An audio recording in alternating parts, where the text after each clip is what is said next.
Hello दोस्तों, welcome to my YouTube channel science study PC में सभी का स्वागत है। आज की वीडियो आपके लिए बहुत ज़्यादा इंपॉर्टेंट होने वाली, क्योंकि आज की वीडियो में हम आपके लिए लेके आए इंपॉर्टेंट क्वेश्चंस जो आपके एग्जाम में 100% छपेंगे।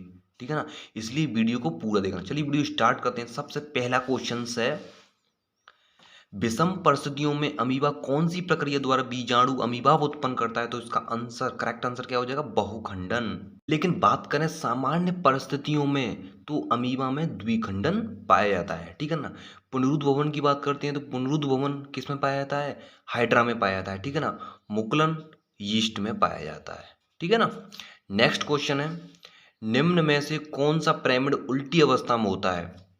ऑप्शन नंबर ए ऊर्जा पिरामिड, जैव मात्रा जो कि समुद्र में है, जैव मात्रा दलदली क्षेत्र में, संख्या। तो इनमें से आपको बताना है कि कौन से पिरामिड्स उल्टी अवस्था में होते हैं। तो इसका करेक्ट आंसर क्या हो जाएगा? जैव मात्रा में ये पिरामिड्स कैसे होते हैं? उल्टी अवस्था में होते हैं। निम्न में से कौन सा यौन संचरित रोग है? यौन संचरित रोग इसे बोलते हैं सेक्सुअली ट्रांसमिटेड डिजीज।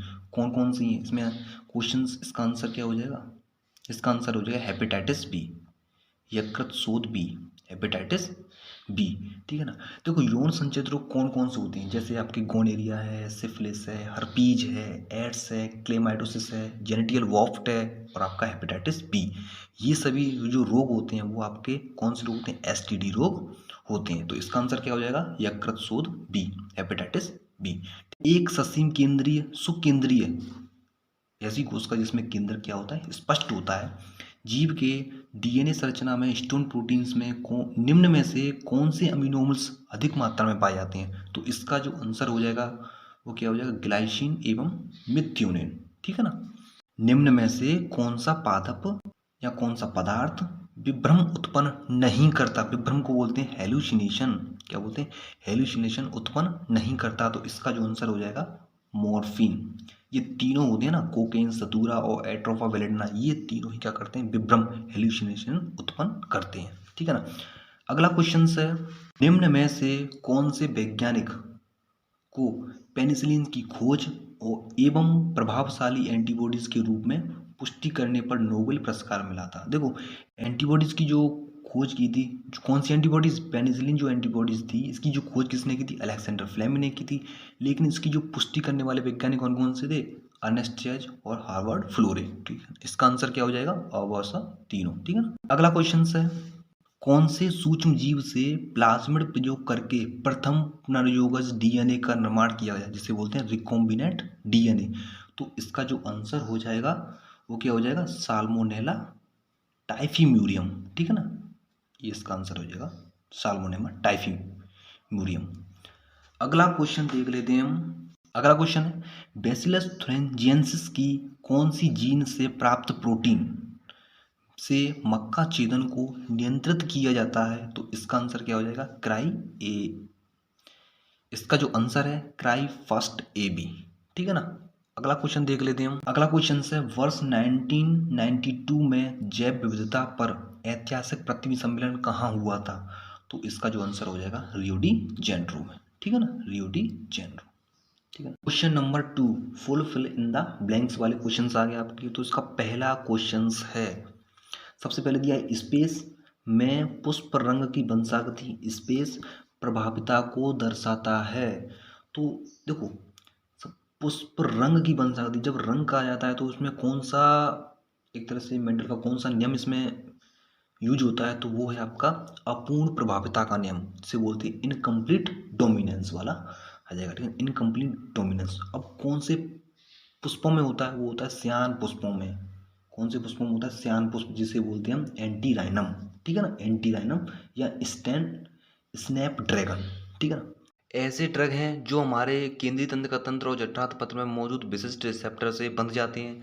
तो इसका करेक्ट आंसर क्या हो जाएगा? ओपियोइड्स होते हैं। ठीक है ना। नेक्स्ट है, ओजोन अपचय के हानिकारक प्रभाव को देखते हुए सन 1987 में एक अंतर्राष्ट्रीय संधि पारित की गई थी, जिसे कहा गया था मॉन्ट्रियल प्रोटोकॉल। ठीक है ना। नेक्स्ट है, स्टेफर्ड के पारिस्थितिकविद पॉल एहरलिख द्वारा परिकल्पना प्रस्तुत की गई थी। कौन सी परिकल्पना थी? रिवेट पॉपर परिकल्पना। ठीक है ना। नेक्स्ट है, ऐसे दो जीवों के नाम लिखो जिनमें बाह्य निषेचन पाया जाता है। एक तो है बोनीफिश, दूसरा है मेढक। ठीक है ना। नेक्स्ट है ZIFT और ICSI का पूरा नाम लिखना है। ZIFT की फुल फॉर्म होती है जायगोट इंट्राफेलोपियंस ट्रांसफर, ठीक है ना। और ICSI की फुल फॉर्म होती है intra cell cytoplasm intracytoplasm sperm injection, ठीक है ना।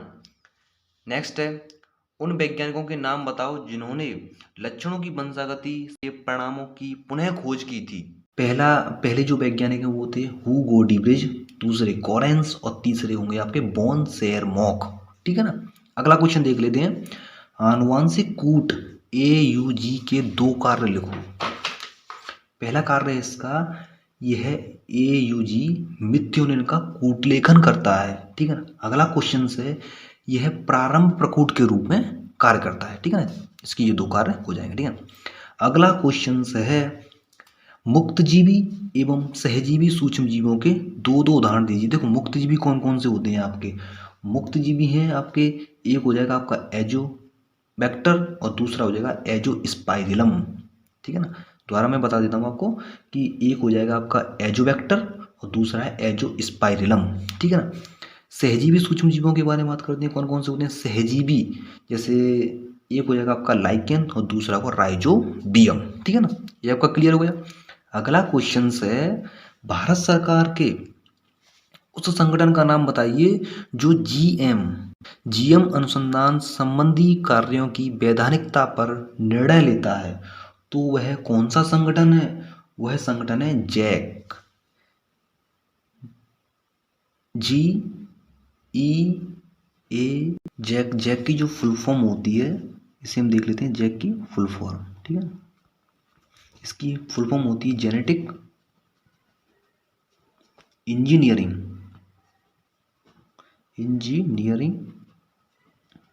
अप्रूवल कमिटी,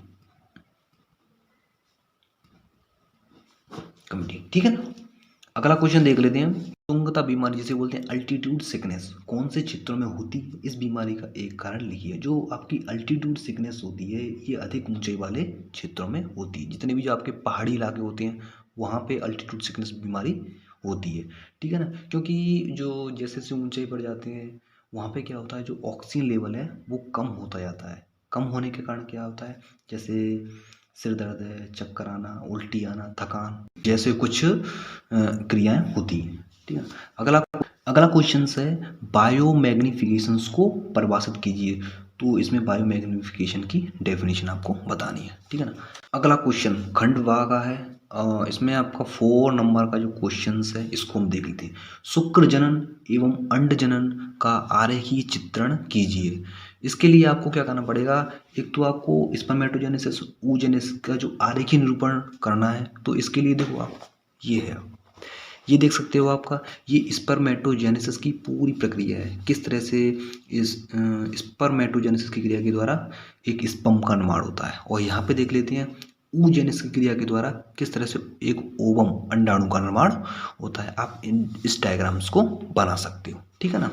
इसके बाद अगला क्वेश्चन है पुरुष की सहायक नलिकाओं के नाम एवं कार्य लिखिए। कौन कौन सी सहायक नलिकाएं होती हैं उनके कार्य भी बताने हैं। तो इसका आंसर हो जाएगा, इसके आंसर में आपको सहायक ग्रंथियां, देखो इसमें 3 पार्ट्स या सहायक जो नलिकाएं उसके 3 भाग होते हैं। कौन कौन से होते हैं, प्रोस्टेट ग्रंथि और आपका अगला है काउपर ग्लैंड्स और तीसरा है आपका सेमिनल वेसिकल्स। ये तीनों के बारे में क्या करना पड़ेगा, आपको डिफाइन करना पड़ेगा, ठीक है ना। ये आप आंसर में या क्वेश्चंस में लिख सकते हो, ठीक है ना। अगले क्वेश्चंस की हम बात कर लेते हैं। मेंडलीव विकारों के कोई 3 उदाहरण लिखते हुए किसी एक पर संक्षिप्त में टिप्पणी लिखनी है। देखो मेंडलीव विकार कौन कौन से हैं, पहला है आपका हीमोफीलिया, ठीक है ना। दूसरा है आपका सिकल सेल एनीमिया,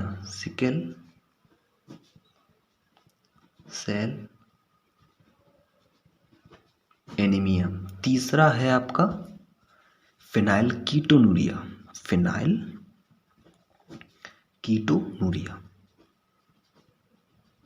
सुनिए, ठीक है ना। अब इन तीनों में से किसी एक को आपको डिफाइन करना है, ठीक है ना। अगला क्वेश्चन हम देख लेते हैं, स्वतंत्र अपव्यय के नियम को पनेट वर्ग बनाकर समझाइए। इसको आपको जो पनेट वर्ग है वो आपको बनाकर समझाना है। तो इसका आंसर देख लेते हैं हम। इसमें सबसे पहले आपको स्वतंत्र अपव्यय का नियम लिखना है, लॉ ऑफ इंडिपेंडेंट असॉर्टमेंट। ठीक है, सबसे पहले आपको ये वाला नियम लिखना है। नियम लिखने के बाद फिर आपको ये डायग्राम बनाना पड़ेगा, जो पनेट वर्ग का आपको डायग्राम पूछा है, इस डायग्राम को बनाना है और इसके बारे में आपको थोड़ा बहुत डिफाइन भी करना है। ठीक है ना। इसके बाद हम अगला क्वेश्चन से अपसारी विकास एवं अभिसारी विकास में अंतर स्पष्ट करें। डिफरेंस करना है अपसारी विकास और अभिसारी विकास में। ठीक है ना। अगला क्वेश्चन लेते हैं हम, मानव के उद्भव एवं विकास पर संक्षिप्त टिप्पणी लिखनी है। ठीक है ना। तो इसका आंसर हम देख लेते हैं। इसका आंसर ये रहा। तो इसमें से आपको जो इम्पोर्टेंट पॉइंट्स हैं उनको पुटअप करना है। ठीक है ना। इसमें से आपको इम्पोर्टेंट पॉइंट्स हैं उनको पुटअप करना है। ठीक है, ये आपका आंसर हो जाएगा। थोड़ा बहुत इधर की साइड भी है, थोड़ा बहुत ये डायग्राम्स आपको बनाने पड़ेंगे। ठीक है ना। ये डायग्राम्स आपके हैं ना। तो मेन चीज़ आपको थोड़ा बहुत इसमें से जो इम्पोर्टेंट पॉइंट हैं वो आपको पॉइंट बना के लिख देने। ठीक है ना। अगला क्वेश्चन हम देख लेते हैं। अगला क्वेश्चन है, गो पशुओं में भ्रूण अंतरण तकनीक। भ्रूण अंतरण तकनीक जिसको बोलते हैं एम्ब्रियो ट्रांसफर टेक्नोलॉजी। ठीक है ना। इसका वर्णन करना है और इसका एक उपयोग लिखना है। ठीक है ना। इसके बारे में हम बात कर लेते हैं। जो एम्ब्रियो ट्रांसफर टेक्नोलॉजी है, इसका वर्णन आप देखोगे ना बुक्स में आपको देखने मिल जाएगा। ठीक है ना। इसका जो उपयोग मैं आपको बता देता हूँ कि इसका उपयोग क्या है। इसका उपयोग ये है कि गो पशुओं में सुधार लाने का कार्य किया जाता है, अधिक से अधिक वो दूध उत्पादन कर सकें। ठीक है ना। ये इस तरह से भ्रूण अंतरण आपकी तकनीक होती है। ठीक है। अगला जो क्वेश्चन है आपका, कायिक संकरण किसे कहते हैं, इसका एक उदाहरण लिखना है। सिंपल सा क्वेश्चन। ठीक है। हाइब्रिडाइजेशन आपके बारे में आपको बताना पड़ेगा और इसका एग्जाम्पल देना है। अगला क्वेश्चन हम देख लेते हैं, बहुत ही इंपॉर्टेंट है। पॉलीमरेज श्रृंखला अभिक्रिया के उपक्रमों एंजाइमों के नाम लिखते हुए इसको आरेख चित्र द्वारा समझाइए। ठीक है ना। चित्र के द्वारा इसको समझाना है। तो इसका हम आंसर देख लेते हैं। आंसर क्या है। ठीक है ना। आपका आंसर यहाँ से स्टार्ट हो जाता है। पॉलीमरेज चेन जो आपकी रिएक्शंस है, यहाँ से आपको लिखना है। जितने भी आपके उपक्रम हैं कौन कौन से हैं इसमें आप देख सकते हो। देखो इस अभिक्रिया में उपक्रमों, जैसे प्राइमर्स बोलते हैं छोटे रासायनिक संश्लेषित अल्प न्यूक्लियोटाइड्स जो डीएनए क्षेत्र के पूरक होते हैं के दो समुच्चयों सेट्स व डीएनए पॉलीमरेज एंजाइम्स का उपयोग करते हुए पात्र इन्वेंट्रो विधि द्वारा उपयोगी जीन्स के कई प्रतियों का संश्लेषण होता है। ठीक है। यह एंजाइम्स जीनोमिक डीएनए को टेम्पलेट के रूप में काम में लेकर अभिक्रिया से मिलने वाले न्यूक्लियोटाइडों का उपयोग करते हुए उपक्रमों का विस्तृत कर देता है। ठीक है ना। इस तरह से इसमें से और भी पॉइंट्स हैं उनको आपको पुट करना है। ठीक है ना। इसके बाद आपको ये वाला डायग्राम बनाना है। ये डायग्राम ना बहुत इंपॉर्टेंट है आपके लिए। ठीक है ना। इस डायग्राम को भी आपको बनाना है। ठीक है ना। इसके बाद हम अगला क्वेश्चन देख लेते हैं। प्रतिबंधन एंडोन्यूक्लिक एंजाइम जिसे बोलते हैं रेस्ट्रिक्शंस एंडोन्यूक्लिक एंजाइम्स डिफाइन करना है इसको। इसके दो एग्जांपल बताने हैं। बताइए डीएनए को कौन सी जगह से पहचानता है। तो सबसे पहले बात करते हैं एंडोन्यूक्लियस जो आपके एंजाइम्स हैं। रेस्ट्रिक्शन एंडोन्यूक्लिक एंजाइम्स क्या होते हैं, इनकी डेफिनेशन जान लेते हैं। तो रेस्ट्रिक्शन एंजाइम्स क्या करते हैं कि यह किसी भी डीएनए को उसके विशेष स्थलों से काटने का कार्य करते हैं। ठीक है ना। इसके आपको दो एग्जांपल बताने हैं। इसके दो एग्जांपल कौन कौन से हो जाएंगे, एक हो जाएगा आपका हिंद सेकंड और एक हो जाएगा हिंद थर्ड। ठीक है ना। कौन कौन से होंगे, हिंद एक हो जाएगा आपका हिंद सेकंड और एक हो जाएगा आपका हिंद थर्ड, और एक और होता है इकोलाई आर आई। ठीक है ना। ये तीन आपके हो जाएंगे। ठीक है ना। ये डीएनए को कौन सी जगह से पहचानता है इसको हम बुक्स में देख लेते हैं। एंडोन्यूक्लियस डीएनए को भीतर विशिष्ट स्थलों से पर काटते हैं। प्रत्येक प्रतिबंधन एंडोन्यूक्लियस डीएनए अनुक्रम की लंबाई के निरीक्षण के बाद कार्य करता है। जब यह अपना विशिष्ट पहचान अनुक्रम पा जाता है तब यह डीएनए से जुड़ता है। ठीक है। जो एंडोन्यूक्लियस एंजाइम क्या करता है कि यह डीएनए की सबसे पहले निरीक्षण करता है। निरीक्षण करने के बाद डीएनए की विशिष्ट स्थलों से जुड़ता है, फिर उसको क्या करता है, कट करने का कार्य करता है। ये है इसका कार्य होता है, ठीक है ना। अगला क्वेश्चन हम देख लेते हैं।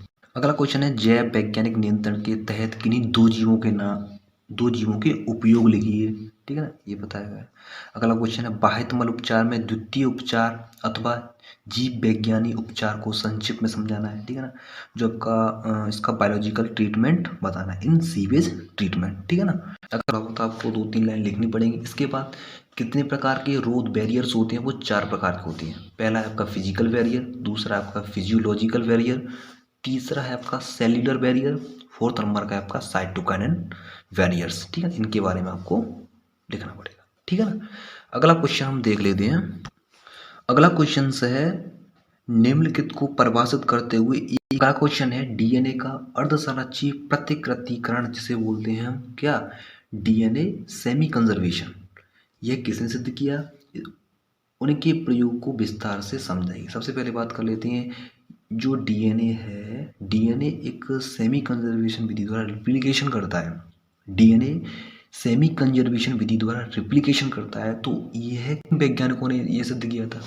तो इन वैज्ञानिकों के नाम क्या था, वैज्ञानिक का नाम है मेल्सन और स्टाल ने ही सिद्ध किया था कि डीएनए होता है वो सेमी कंजर्वेशन विधि द्वारा रिप्लिकेशन करता है। आपको ये वाला प्रयोग विस्तृत तरीके से बताना पड़ेगा, ठीक है ना। ये वाला प्रयोग है ना, जो मेल्सन और स्टाल का प्रयोग है, ये आपको पूरा का पूरा आपको बताना पड़ेगा और इसका डायग्राम भी बनाना पड़ेगा, ठीक है ना। जो ये वाला डायग्राम है ना, ये डायग्राम भी आपको बनाना पड़ेगा, ठीक है ना। अगला क्वेश्चन देख लेते हैं कि बैक्टीरिया में अनुलेखन प्रक्रिया को समझाइए एवं आरेख चित्र बनाइए। जो ट्रांसक्रिप्शन वाली प्रोसेस है वो बतानी है बैक्टीरिया के अंदर, ठीक है ना।